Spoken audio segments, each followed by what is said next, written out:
Dans cette séquence, nous allons aborder la production de molécules organiques par la plante. La plante produit des molécules organiques grâce à la photosynthèse. Redistribués partout dans la plante, les produits issus de la photosynthèse assurent des fonctions biologiques variées. Nous allons aborder le processus photosynthétique en commençant par étudier des expériences historiques. Dans cette première expérience, on va montrer que le dioxyde de carbone est indispensable à la réalisation d'un métabolisme autotrophe. Le dispositif permet d'apporter à certaines feuilles contenues dans le sac 1 de l'air riche en dioxyde de carbone. Le sac 2 reçoit de l'air qui est d'abord passé par un flacon de potasse qui a la propriété d'absorber le dioxyde de carbone. En faisant ensuite passer cet air dans un deuxième récipient qui contient de l'eau chaude, on peut alors contrôler que l'air est bien dépourvu de dioxyde de carbone. Par conséquent, le sac 2 reçoit un air totalement dépourvu de dioxyde de carbone. On réalise ensuite une détection de la production d'amidon dans les deux conditions. Pour cela, on décolore à l'alcool bouillant une feuille du sac 1 et une feuille du sac 2, puis on ajoute du Lugol, un équivalent de l'eau iodée, un réactif qui va mettre en évidence la présence éventuelle d'amidon. On constate que la feuille du sac 1 qui a reçu du dioxyde de carbone a fabriqué de l'amidon, mais pas celle du sac 2 dépourvue de dioxyde de carbone. On montre donc ici que le métabolisme autotrophe nécessite du dioxyde de carbone. On peut aussi montrer le rôle de la lumière et de la chlorophylle dans le métabolisme autotrophe. La première série d'expériences permet de montrer que les parties de la feuille qui ont été plus ou moins cachées de la lumière par un cache partiel ou un cache total n'ont pas produit d'amidon, ce qui est la preuve que la lumière est un élément indispensable à ce métabolisme autotrophe. Dans l'expérience du bas, on utilise une feuille panachée qui est dépourvue de chlorophylle sur les bords. Grâce à l'ajout de Lugol, on montre que l'amidon a été fabriqué uniquement dans les parties chlorophylliennes de la feuille, mais pas sur les bords, ce qui est la preuve que la chlorophylle est un élément indispensable à la réalisation de ce métabolisme autotrophe. On monte ensuite entre lame et lamelle un fragment de feuille d'élodée, une plante chlorophyllienne aquatique, afin de l'observer au microscope. La micrographie de gauche est le résultat d'une observation à faible grossissement, et on peut constater que le tissu foliaire est constitué de très nombreuses cellules. Les caractéristiques de ce tissu chlorophylien sont facilement observables sur la micrographie de droite à un plus fort grossissement, sur laquelle on peut voir l'agencement des différentes cellules chlorophylliennes pour former le tissu foliaire. L'utilisation d'un grossissement plus important permet de déterminer les caractéristiques d'une cellule chlorophyllienne. La cellule chlorophyllienne possède certaines caractéristiques communes aux cellules, mais aussi des caractéristiques spécifiques qui en font une cellule spécialisée dans la photosynthèse. La paroi est un élément de la matrice extracellulaire qui est commun aux cellules végétales. Le cytoplasme, la membrane plasmique et le noyau sont des éléments communs à la plupart des cellules eucaryotes. Les chloroplastes contenant de la chlorophylle sont en revanche des organites spécifiques des cellules chlorophylles. Quand on réalise un montage d'une feuille éclairée d'élodée entre lame et lamelle dans une goutte d'eau iodée plutôt que dans une goutte d'eau, on met en évidence grâce à ce réactif la production d'amidon, une molécule organique, dans les chloroplastes.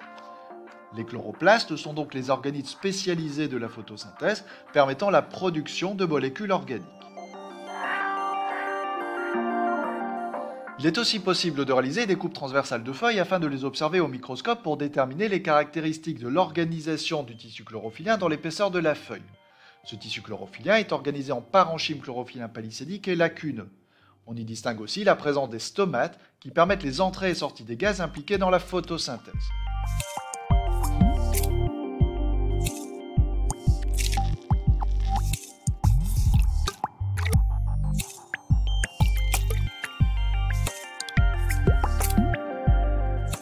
L'utilisation d'un microscope électronique permettant un très fort grossissement permet d'observer l'organisation détaillée d'un chloroplaste.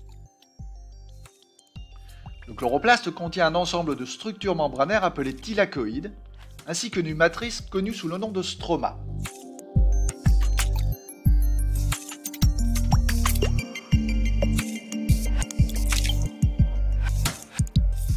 Nous allons nous intéresser maintenant aux conditions de la conversion de l'énergie lumineuse en énergie chimique.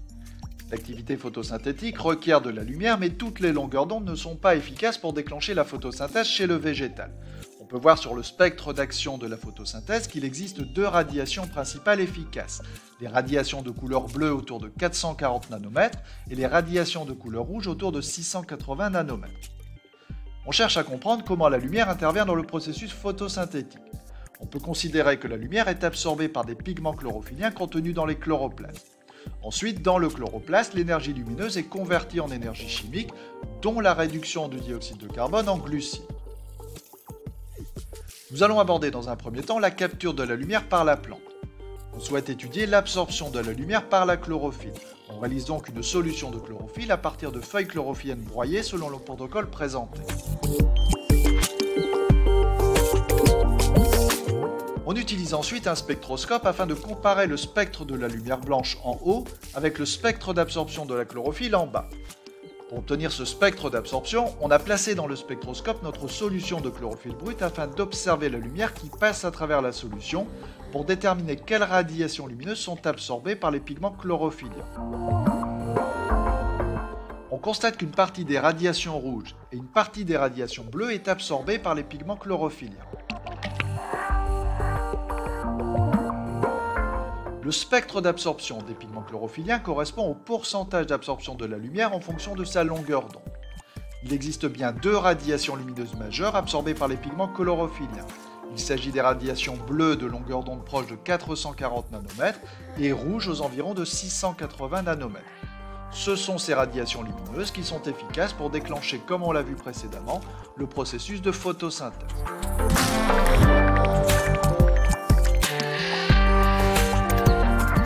Grâce à la technique de la chromatographie sur papier, on peut identifier les différents pigments photosynthétiques. On écrase un morceau de feuille chlorophyllienne ou alors on dépose une goutte de solution de pigment foliaire au bas d'une bande de papier à chromatographie. On suspend ensuite dans une éprouvette le papier à chromatographie dont la base trempe dans un solvant. La montée du solvant par capillarité le long du papier à chromatographie va permettre la séparation des différents pigments foliaires en fonction de leur solubilité dans le solvant utilisé. Les résultats de la chromatographie montrent qu'il existe une diversité de pigments photosynthétiques, les chlorophylles A et B, les xanthophiles et le carotène.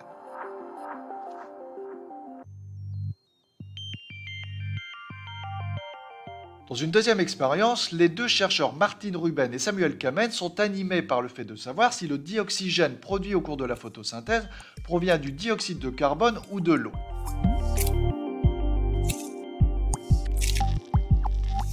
Ils ont donc l'idée de réaliser un marquage isotopique de l'oxygène afin de différencier l'oxygène venant des molécules d'eau et l'oxygène venant des molécules de CO2, ici de l'hydrogénocarbonate, une forme dissoute du CO2. Ces deux molécules étant les produits initiaux de la réaction photosynthétique. Dans l'expérience, on constate que le rapport isotopique du dioxygène produit lors de la photosynthèse est toujours le même que celui de l'eau et non du CO2. Dans la première expérience réalisée, le rapport isotopique du dioxygène produit est de 0,84, identique à celui de l'eau fournie au départ.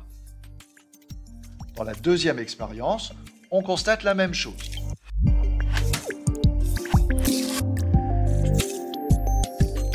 On en déduit donc que le dioxygène produit lors de la photosynthèse provient de la dissociation des molécules d'eau.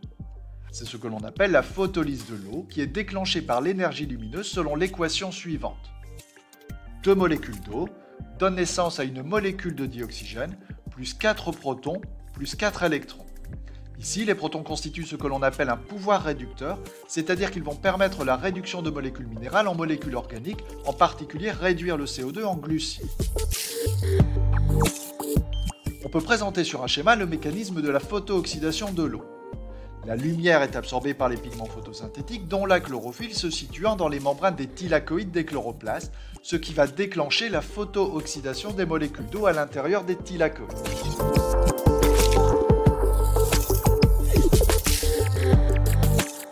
Nous allons aborder maintenant la réduction du dioxyde de carbone en molécules organiques. Dans cette expérience, on produit grâce à un dispositif adapté des molécules de dioxyde de carbone radioactif marquées au carbone 14 que l'on apporte de manière localisée à une feuille éclairée mais partiellement recouverte d'un papier opaque. L'autoradiographie présentée sur le schéma de droite met en évidence les glucides radioactifs produits par photosynthèse qui ont intégré le carbone radioactif lors de leur formation. On peut constater que la production des molécules organiques se fait à partir du dioxyde de carbone de l'air, et on peut ajouter que le dioxyde de carbone qui avait été apporté à la feuille de manière très localisée a circulé à l'intérieur de la feuille pour permettre la production des molécules organiques partout dans les parties de la feuille éclairée, mais pas dans les parties restées à l'obscurité sous le cache opaque. Le carbone d'origine minérale a été réduit, il a subi une réduction. À l'aide d'un graphique, on étudie la quantité de dioxyde de carbone fixée dans des molécules organiques à l'occasion de la photosynthèse. À la lumière, la quantité de CO2 fixée reste stable. Lorsqu'on passe à l'obscurité, on constate que du CO2 continue d'être réduit en molécules organiques pendant un temps court, ici 25 secondes. Il faut comprendre que la fixation du CO2 peut se faire un temps à l'obscurité en utilisant des composés qui ont été synthétisés à la lumière, à savoir les protons H+, issus de la photolyse de l'eau.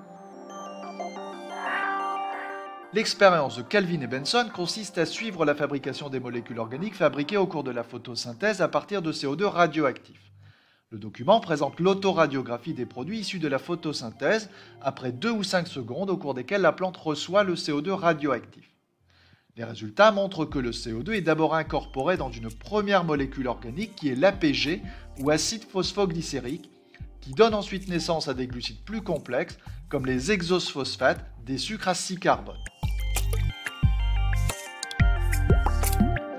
La réduction du CO2 en molécules organiques a lieu au cours du cycle de Kelvin. La synthèse d'APG à l'obscurité s'effectue à partir de la consommation de rudipé ou ribulose diphosphate. On peut noter, grâce à l'étude du deuxième graphique à droite, que la régénération du rudipé s'effectue en consommant un peu d'APG.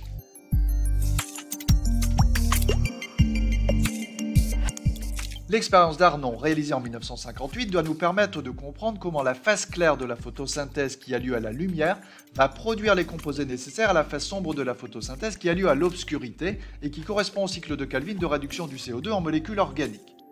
Dans cette première condition d'expérience, l'ensemble du chloroplaste constitué du stroma et des thylakoïdes est éclairé pendant plusieurs minutes, puis on le met à l'obscurité et on apporte du CO2 radioactif.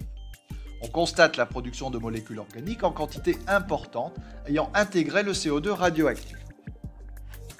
On confirme donc ici que la réduction proprement dite du CO2 en molécules organiques se fait à l'obscurité. Si maintenant on apporte ce CO2 radioactif à un stroma seul laissé à l'obscurité, il n'y a pas de production de molécules organiques et l'apport supplémentaire d'ATP n'améliore pas beaucoup la production des molécules organiques. En revanche, si on apporte au stroma laissé à l'obscurité de l'ATP et des composés réduits de type RH2, alors dans ce cas, le CO2 est réduit en molécules organiques. On peut donc en déduire que la réduction du CO2 en molécules organiques s'effectue dans le stroma à l'obscurité en utilisant les composés ATP plus RH2 qui ont été produits par les thylakoïdes à la lumière. D'abord, la photolyse de l'eau produit des protons et des électrons qui vont permettre la réduction de coenzyme R en coenzyme RH2. La photolyse de l'eau permet aussi la production d'ATP, une forme d'énergie dans la cellule. On étudie ici les conditions de production d'ATP par les thylakoïdes en fonction du pH. On dépose des thylakoïdes à pH 8 dans un bain acide à pH 4 jusqu'à obtenir un équilibre des pH, donc des thylakoïdes à pH 4. On place ensuite ces thylakoïdes dans un bain basique à pH 8, ce qui entraîne une synthèse d'ATP à partir d'ADP plus P. Au cours de la photolyse de l'eau, des protons H+, sont produits et enrichissent l'intérieur des thylakoïdes, ce qui les rend acides. Il s'établit alors un gradient de protons entre l'intérieur riche en protons et l'extérieur pauvre en protons. Cette différence de concentration en protons entraîne une sortie des protons H+, à travers un système enzymatique d'ATP synthase, responsable de la synthèse d'ATP à partir d'ADP plus P. On peut résumer les étapes qui caractérisent la phase claire de la photosynthèse ou phase photochimique qui s'effectue donc à la lumière. Comme on l'a vu précédemment, la lumière absorbée par la chlorophylle est responsable d'une photooxydation de l'eau qui génère des protons et des électrons. Ces protons vont permettre la réduction de coenzyme R à l'état oxydé en coenzyme RH2 à l'état réduit, formant ainsi ce que l'on appelle un pouvoir réducteur. Dans le même temps, le gradient de protons qui s'établit entre l'intérieur et l'extérieur du thylakoïde va permettre la synthèse d'ATP à partir d'ADP plus P. Dans un second temps, ces composés RH2 et ATP qui ont été synthétisés à la lumière vont servir à l'obscurité dans le stroma pour réduire le dioxyde de carbone en APG ou acide phosphoglycérique, puis en sucre complexe au cours du cycle de Kelvin, conduisant ainsi à la production de molécules organiques.